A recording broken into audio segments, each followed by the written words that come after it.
In this quick tutorial, we're going to focus specifically on how the MPLS VPN label is created and how it's distributed upstream. We're going to start off with customer site on the bottom left with R1 and this network of 1.1.1.1. That's advertised via RIP in this example up to R2. R2 is going to do several things with that. It's going to generate a local label or tag for that 111 network. That actually would be the VPN label that we're talking about. So it's going to generate a VPN label. It's also going to do the export of that route out of the VRF and into BGP and advertise it over to R4. So R4 and R2 are internal BGP neighbors, and R4 would then learn it. Let's take a look and find out what that label is on R2 that he's locally assigned to it. So on R2, if we jump over there, and we can just ask him, show MPLS. We could do this, show MPLS forwarding table. That would tell us. So here is the 1111 network, and on the far left is the local tag for it, and the next hop is 10.0.12.1, which is R1. We could also see it with the show IP BGP VPN v4 all and look at labels there, and that would also show it to us. And we could also see that label, which is 16. We could also see it in the CEF table for that VRF. What was that VRF called? I think it's called Customer A. And we'll look for 1111. And there it is yet again.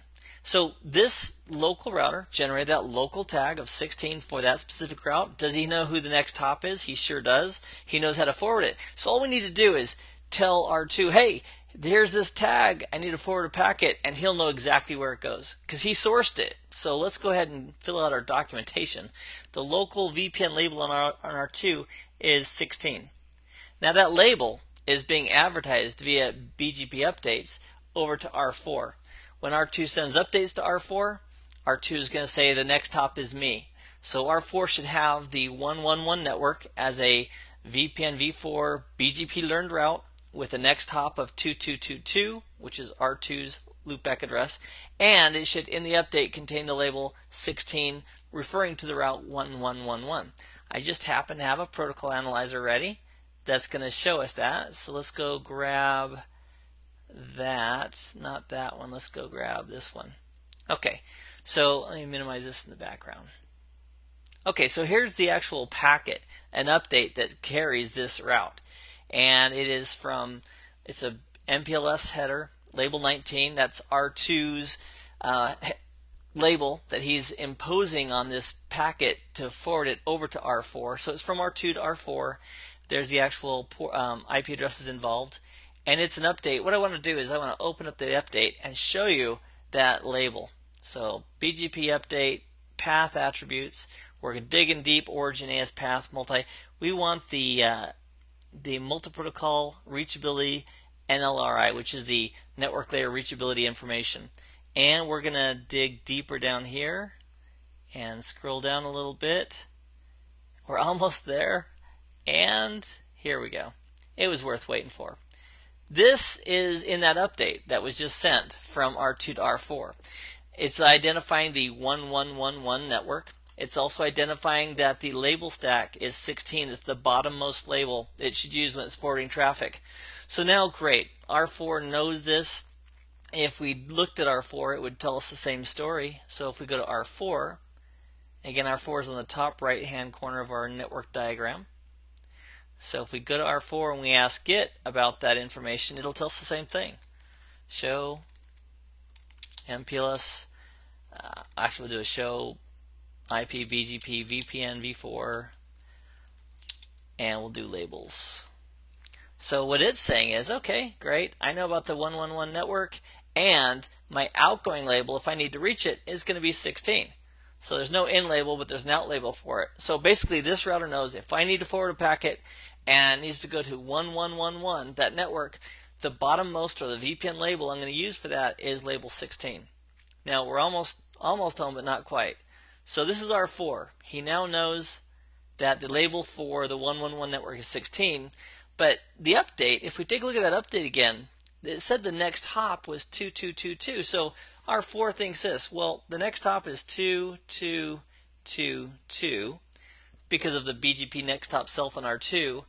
And I know the bottommost VPN label needs to be 16. But you know what? If R4 is an MPLS speaker, and it is, and it needs to forward a transit packet to 222, which is the next hop, it's going to have a label for that too. Now, what we need to do is identify what is the label that R4 is going to use to reach 222. And it's going to be the label that was advertised by Label Distribution Protocol by R3 for the 222 network. So we need to take a look at R4. So on R4, we'll just go ask him. What is your label to reach 2222? We need to show MPLS forwarding table. I almost turned bad there. So as we take a look at how to reach 2222, it has an outgoing tag of 18. It has a local tag of 24, but for forwarding purposes, it learned the local tag of 18 from the neighbor on the very far right, 10.0.34.3. So based on our topology, to reach 222, we're going to use label 18. So basically what we're going to see is this. If transit traffic comes along, I'll use pink for that. If transit traffic comes along and it's going down this direction, when R4 gets it, because he's an MPLS speaker and he's the ingress PE in this case, he's going to impose two labels. He's going to impose the bottom label of 16, which is information that R2 is going to use, and he's going to impose 18 as the top label, and we have two labels. So when R4 forwards it, it'll have two labels to R3. R3 will take a look at label 18. It'll normally swap that with another label, but in this case, because R2 owns the 222 address, it'll pop off the top label and forward simply the 16 label to R2. Now it takes that local tag of 16 and says, 16, I know exactly what to do with it. The adjacencies are all known. It's in the Ceph table. It'll simply forward it down to the next hop, which is R1. So that's how the VPN label, label 16, which is advertised via the control plane to R4, and that's how R4 knows to impose that label as the VPN label, which is for the destination network, information used by R2. It also imposes the 18 label, which is for the MPLS transit network to reach the next hop of 2222. Now to verify all this from R5, we could do a simple trace. We could do a trace all the way to 1111, and we should see that R4 imposes the top label of 18, the bottom or VPN label of 16, and that gets transited across, and then R2 forwards the packet on its way. And there's our labels. Thanks for watching.